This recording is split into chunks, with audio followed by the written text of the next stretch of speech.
First kill, #1. First kill was 19 years old. What happens when horror obsession turns deadly? A killer films his own crimes, and a woman is forced to live stream her own murder. These aren't movie plots. These are real stories, and they're more terrifying than fiction. First kill was nice. Welcome to a dark journey into 3 shocking true crimes you'll never forget. I'm getting you on tape, okay? Say hi, please.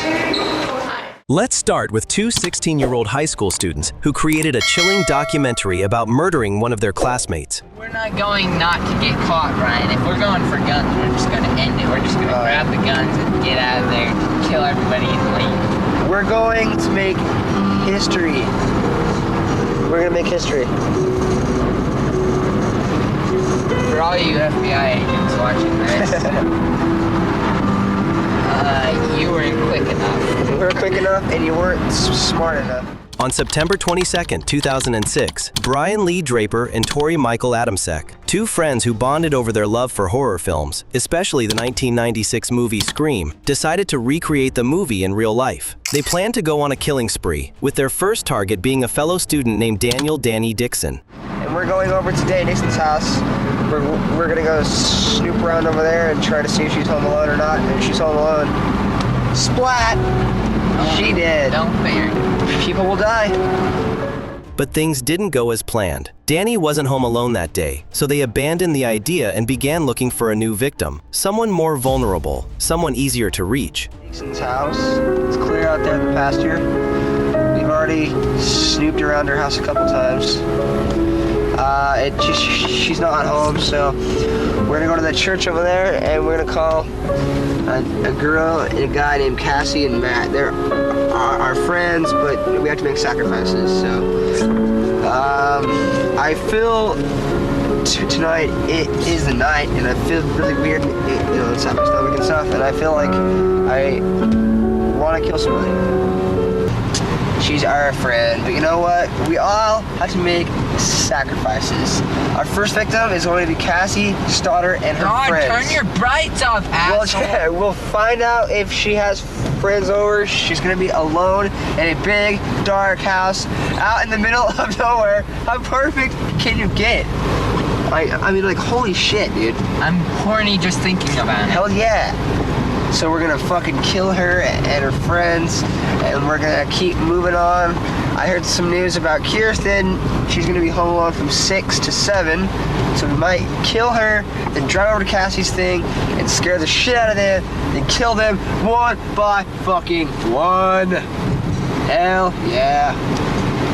Why 1 by 1? Why can't it be a 2 by slaughterhouse? 2 and 3 by 3. They soon set their sights on another classmate and friend, Cassie Jo Stoddard, along with her boyfriend Matt Beckham. That night, the pair hoped to strike, but Cassie wasn't alone at home either. Then, they learned something that gave them a new opportunity. Cassie would be house-sitting for her aunt and uncle the next day, Friday, and she would be completely alone for the entire weekend. Seeing this as the perfect chance, Brian and Tori picked up the camera again the next morning. They even recorded Cassie at school, going about her day, completely unaware it would be her last. Hey, look, it's Cassie. Hey, look, I don't know. Hello, Cassie. I'm getting you on tape, okay? Say hi, please. Hi. Okay, see ya. Wait, have you seen Tori? He's supposed to meet me here at 7:30, and it's 8:19. He's an hour late. You don't even care, do you? Okay, see ya. Brian and Tori managed to get themselves invited over to the house Cassie was watching, under the pretense of just hanging out and watching a movie with her and Matt. The invitation fit perfectly into their twisted plan. Before heading over, the two even went to the school library to write down more detailed notes on how they'd carry out the attack. That evening, they arrived at the house.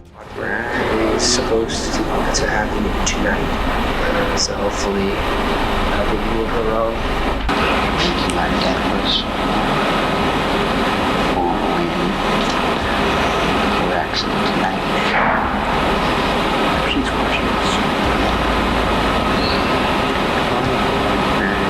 I'm still watching us. I'm sorry. I'm sorry, Cassie's family, but she had number one. We have to stick with the plan. And she's perfect, so And we're just on vacation at Barney's house, probably. And then we have a new victim now. Her name is Miranda Khan. She started just she told me to be quiet and to shut up, so now she's dead. I've always wanted to make a mark on the world and stuff.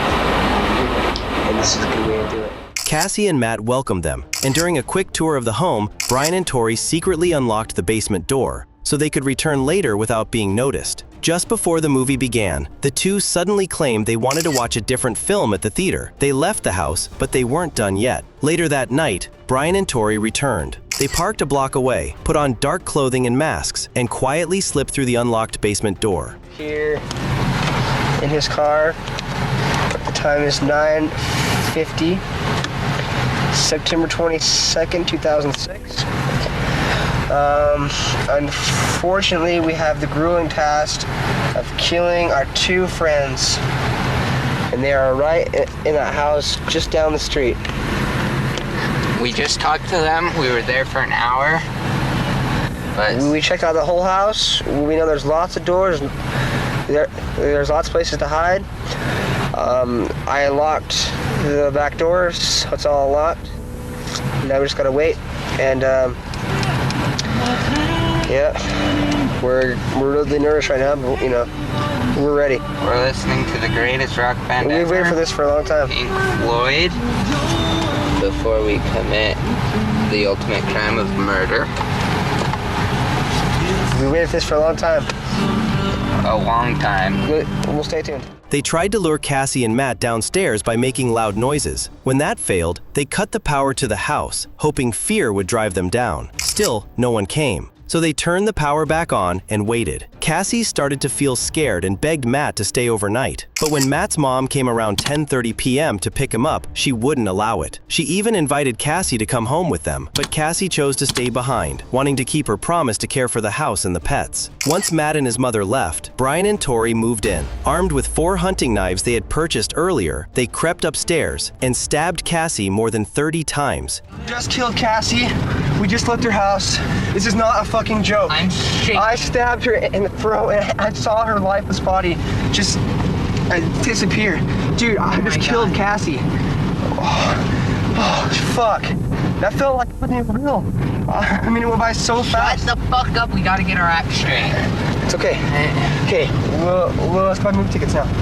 Okay. Tragically ending her life. After the murder, they rushed to a nearby movie theater and bought tickets, hoping to create a fake alibi. 2 days later, Cassie's body was discovered by her cousin when her aunt and uncle returned home. A police investigation began immediately. Cassie's boyfriend was cleared quickly. His mother confirmed his alibi. Attention then turned to Brian and Tori, who had also been at the house that night. Police noticed inconsistencies in their stories right away. Eventually, Brian cracked and admitted on video that they had murdered Cassie.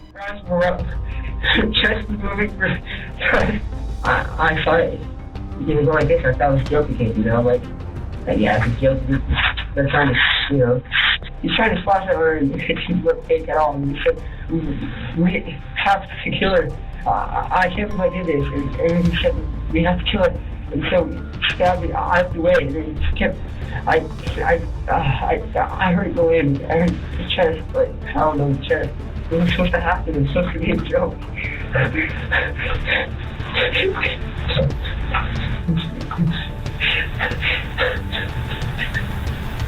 So sorry.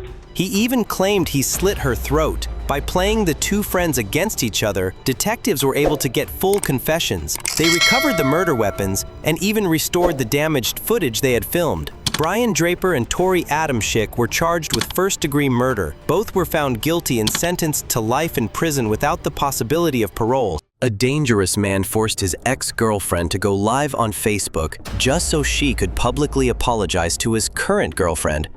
I ain't have no business going off like that, but... See right there. See right there. Everybody want to be famous. I'm going to make you famous. Stop jumping! Now, game over. Only to murder her during the live stream. On April 12, 2018, 37-year-old Jonathan Robinson stormed the Shreveport, Louisiana home of his ex-girlfriend, 27-year-old Rianita Williams, a mother of 3. Rianita had recently mocked his long-term girlfriend Sharika Taylor online, an attack that reportedly pushed Sharika into a mental breakdown. Robinson, who had been dating both women at the same time, refused to let go of either one. Armed with a rifle, he took Rianita, her mother, and her brother hostage, and demanded that Rianita go live on Facebook to apologize to Sharika. In the chaos, Rianita's mother managed to escape the house and call police, despite Robinson firing shots at her as she fled. With her mother gone, Rianita and her brother remained trapped. Hey, y'all. This Nunu. I apologize for going live on Rika. I ain't had no business doing all that. My page been blocked. So that's why I'm going live. Yes, I know I was wrong. I ain't have no business going off like that, but... See right there. See right there. Everybody want to be famous. I'm going to make you famous. Yes. What? I am sorry, y'all. This Nunu, I'm blocked off my page. So I had to go out live on Morsephone. I ain't had no intentions of going live like that. I apologize to everybody. Yes. What? No, Yes, that's her. Let me see the phone, son. No. Yes. Yes, Aunt Lola. Man, you think I'm worried about the police right now? Huh? You think I'm worried about the police right now? No. I tell you, I don't give a about no police, you heard? Mm-hmm. Hell with me. This word pull up right now. Pull up. Bitch want to be famous, I'm going to make you fucking famous. No. You want to be famous, I'm going to make you famous. No. No. Everybody want to be famous, let's be famous today. Okay. Huh? I do. Yes. Telling you I get on these bitches never. No. Robinson forced Rianita to continue live streaming, repeating apologies until Sharika seemed satisfied, but then things escalated. Police arrived, responding to the mother's call, and the situation took a terrifying turn. No. Go. Stop, Jonathan. Stop, Jonathan. Now, game over. As Rianita screamed, Jonathan opened fire, shooting her more than 6 times, killing her on camera. Her brother managed to escape the gunfire and flee the house. Robinson then engaged in an 80-minute standoff with police, but in a shocking twist, it was Sharika, the very woman he had just killed for, who talked him into surrendering. Go to the detective office, the top lot, and we'll be up there, and you want to go from there. I'll meet y'all there. Even more disturbingly, officers allowed Jonathan, the cold-blooded killer, to share a final intimate moment with Sharika at the scene.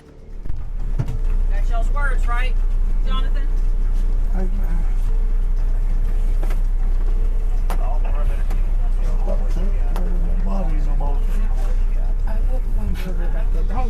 Be strong.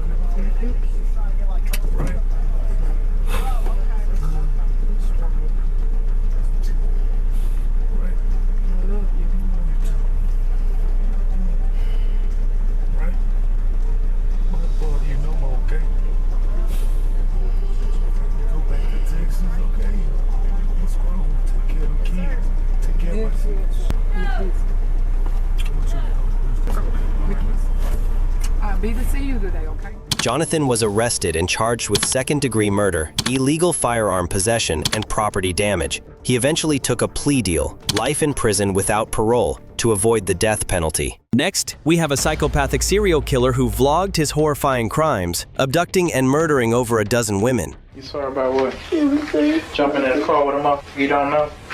You want to say something to your kids? Mama, sorry. This is first kill, number 1. First kill is 19 years old. Between May and October of 2001, more than 4 women were reported missing in the Ferguson area of St. Louis, Missouri. Their bodies were later found strangled and dumped along various roads. One disturbing detail linked all the victims. They were all sex workers. As the investigation continued, police realized the number of victims could be as high as 12. The case began to draw media attention, prompting a St. Louis news reporter to publish a story featuring one of the victims. Like many serial killers who crave recognition, the killer, 37-year-old Maury Travis, a hotel waiter and convicted felon on probation, decided to reach out. He sent a letter to the reporter, claiming responsibility for the murders. Inside the envelope was a map, with an X marking the location of another body. Authorities followed the directions and found a body exactly where Travis had said. That's when the manhunt began. Investigators quickly worked to trace the source of the map. They subpoenaed the map service provider and tracked down the IP address, which led directly to Maury Travis's computer. After his arrest, Travis's fingerprints matched several found on the victims. But what truly sealed his fate was what they discovered in his home. Police found video footage, vlogs of Travis torturing and murdering his victims. Say it clear. You want the master that pleases me to serve you. You are the master that pleases me to serve you. Stop what? You are the master that pleases me to serve you. And you sit your ass down like I said. You sorry? Yes. You sorry about what? Everything. Jumping in the car with him up? You don't know? Yes. You sorry? Yes. You want to say something to your kids?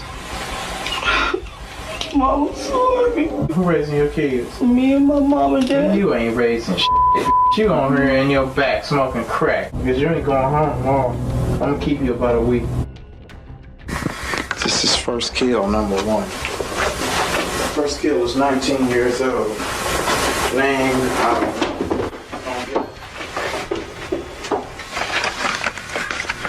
First kill was nice. Deep beneath his house, they uncovered a torture basement filled with chilling evidence of what had taken place there. Although he claimed to have murdered more than 17 women, police were only able to confirm 12 victims, and just one video of the crime survived. But before Travis could stand trial, he did the unthinkable. He took his own life in jail, escaping justice, but not the truth of what he had done.